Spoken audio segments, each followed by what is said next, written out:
Très bon slogan. Eva, avec vous, on va regarder vers l'avenir. Oui. L'avenir, c'est notre soirée. Non, pas plus loin que ça. Non, c'est déjà pas mal. C'est déjà Que beaucoup faut-il en ce regarder? moment. Quel est le thème, Eva, de votre zapping du lendemain? C'est le fric. Alors, l'argent ne fait pas le bonheur, paraît-il. Vic, alias Sophie Marceau dans la boum 2, ne me contredira pas. Retour à la maison où son père l'attend.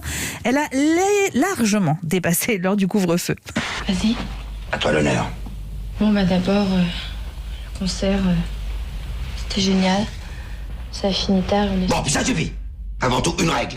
T'es malade, en panne, enceinte, drogué, un coup dur, tu téléphones. Coup dur, il n'y a que ça pour vous les parents. Pas que les coups durs dans la vie. Il y a plein de choses qui peuvent vous empêcher de téléphoner. On m'a piqué mon sac, on a marché, il pleuvait, on n'avait pas d'argent, on a fait du stop. Mais c'était pas des coups durs, justement, parce qu'on était bien, j'étais heureuse et j'avais pas envie d'entrer. Même si je savais que vous seriez inquiet et que t'allais m'engueuler. On s'en lasse Non, ça lasse pas, on est d'accord, Bertrand. Elle a beau pleurer dans les bras de son père, elle est heureuse et amoureuse du beau Pierre Cosso. La plus belle des maladies, celle de l'amour. Sauf que argent et maladie ne font pas bon ménage aux États-Unis, comme vous le découvrirez dans un documentaire édifiant sur Arte, la démocratie du dollar. L'industrie pharmaceutique fait partie des lobbies les plus puissants, capables d'acheter des campagnes électorales et donc d'influer sur l'éventuel vote d'une loi, par exemple, destinée à encadrer le prix des médicaments. Écoutez le témoignage de cette femme. Elle est élue démocrate et elle est diabétique.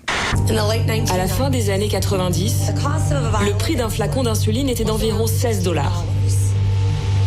Aujourd'hui, il a augmenté de plus de 1200%. Il coûte $340. Le système est-il corrompu? Oui. Est-ce que ces politiciens reçoivent de l'argent? Oui. Excellent documentaire effrayant. Vous allez comprendre comment le système de financement des campagnes a des répercussions sur l'ensemble des politiques publiques et ce n'est absolument pas rassurant. Mais je voulais finir sur un sourire, Philippe, double sourire. La chaîne Comédie Plus diffuse Génération Guignol. C'est une sorte de best-of des Guignols, mais thématisé. Et ce soir, vous pourrez entendre notamment ce sketch sidérant. PPD est face à Monsieur Sylvestre, vous vous en souvenez? Bien sûr. Qui reconnaît qu'il n'y a pas assez de vaccins contre la grippe pour tous les Américains. On les soignera. Mais vous allez faire des vaccins alors? Non, on les soignera quand ils seront malades. Pourquoi attendre qu'ils soient malades? Pour leur vendre des médicaments, banane. La première chose que vous trouvez à faire, c'est de vendre des médicaments. Non, la première chose, c'est de doubler les prix des médocs. Mais c'est atroce. C'est la loi du marché. Ne fais pas l'étonner, hein. Nous, on est là pour vendre des médocs. Et pour vendre des médocs, faut que les gens soient malades. On a un business plan très clair. C'est dingue parce que c'est prémonitoire. Mais attendez, vous en voulez encore? Parce que alors, d'abord, la suite du sketch, elle est encore plus cynique et je vous la recommande. Mais écoutez bien, PPD face à Roselyne Bachelot. À l'époque, elle était ministre de la Santé et elle doit faire face, vous vous en souvenez, à une épidémie de grippe et à l'augmentation du forfait hospitalier. Avec la grippe A, les hôpitaux vont tourner à plein régime. En augmentant le forfait de 25%, on va se gaver. Et c'est bien ça? C'est génial. On espère un taux de remplissage de 120% cet hiver. Tous les Français vont y passer. C'est le jackpot, hein. Donc, je rappelle les consignes. Éternuez. Ne vous lavez pas les mains et prêtez vos mouchoirs.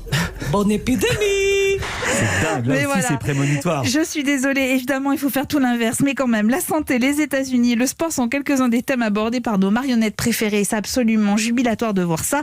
La vérité sort aussi de la bouche des Guignols. Alors je récapitule, pas d'argent mais heureuse, c'est dans la Boom 2 sur TFX à 21h05, pas d'argent et malade, c'est dans la démocratie du dollar sur Arte à 20h50, pas d'argent et beaucoup de cynisme, c'est dans Génération Guignol à savourer sur Comédie Plus à 21h. Merci beaucoup Eva.